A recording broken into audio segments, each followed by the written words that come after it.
the whispering symphony of dawn. I, the prelude of silence. The world held its breath in the delicate grasp of twilight, as the dim night slowly unspooled, giving way to the faintest brushstrokes of dawn. On a lonely road nestled between fields of dew-kissed wildflowers and ancient trees, a humble priest by the name of Father Elias stood as the sole witness to the quiet transformation. He was a guardian of the hour where dreams still lingered, and the day's duties had not yet arisen.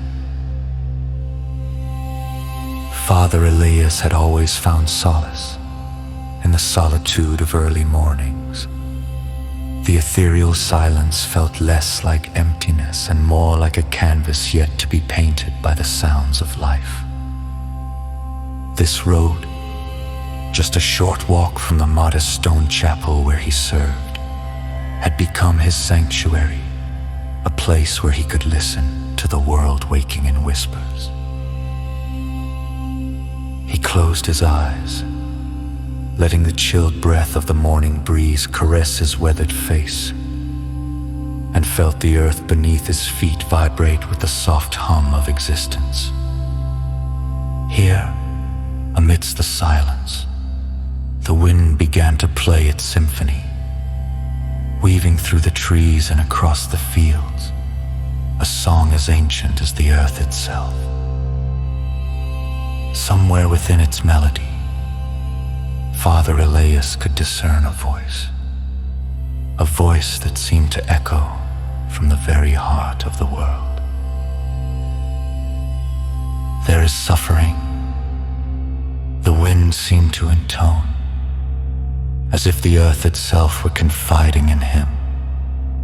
Each gust was a verse, a prayer carried from far-off lands, whispered through the boughs of trees, murmuring comforts for those whose burdens remained hidden beneath the surface of their daily lives.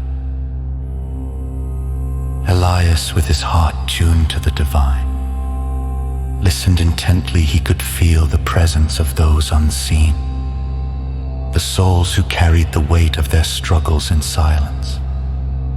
It was for these souls, the lonely, the grieving, the destitute, that he prayed every morning. As the wind wrapped around him, he felt a whisper touch his heart, soft and yet profound, the essence of hope threading through the air. For every tear shed in darkness, it promised, there is a seed of light waiting to bloom. The words, like seeds themselves, planted hope deep within the fertile soil of his soul. The first light of day began to spill over the horizon, painting the sky with hues of saffron and rose. With the dawn, the world seemed to exhale, breathing life into shadows and igniting colors that had lain dormant through the night. Father Elias stood transfixed, witnessing the divine in the mundane, the way the light touched the crest of each hill, the grace with which it danced on the petals of flowers newly kissed by the sun. Here was renewal, an everyday miracle that whispered of resurrection and hope, a reminder that no darkness lasted forever. With newfound clarity, the priest understood his role, not just as a servant of the church, but as a listener, a bearer of comfort for those who could not voice their needs. The wind's symphony was a reminder that connection transcended speech, that sometimes the most powerful prayers were those uttered in silence, shared with the universe itself.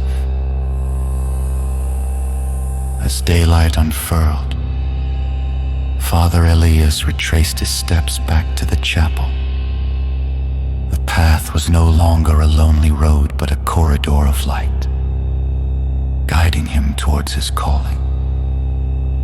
Every step was a silent promise to carry the light of dawn within him, to share it with those whose mornings were bereft of color.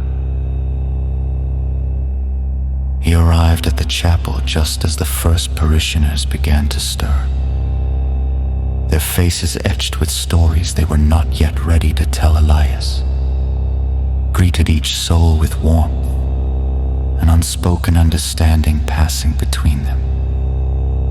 In their shared silence, he offered them the hope that had been whispered to him at dawn.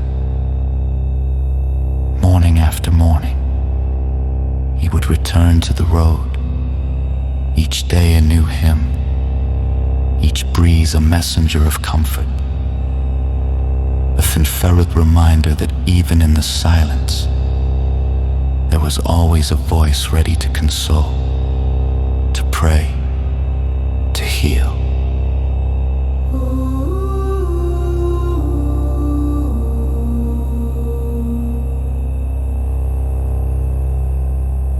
With the chapel filled with the gentle hum of whispered prayers and the sun streaming through stained glass windows, Father Elias felt the weight of the wind's message settle within him.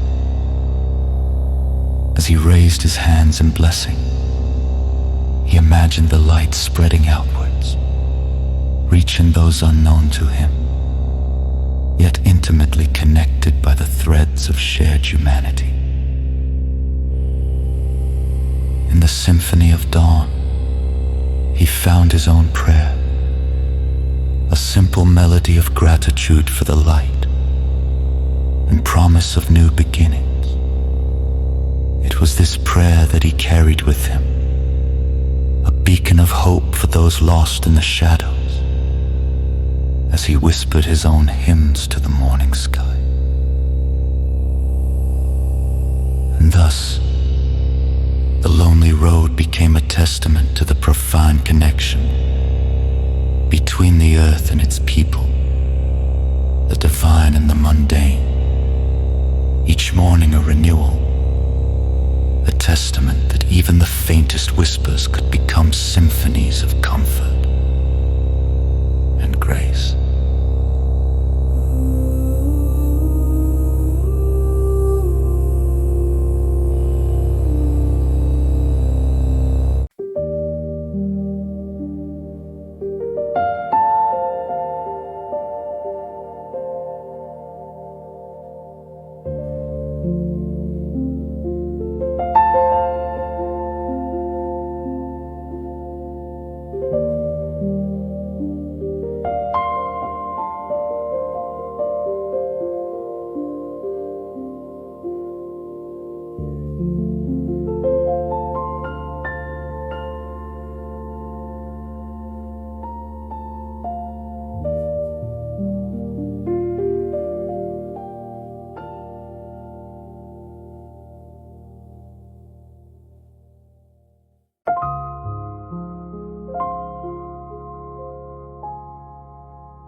you.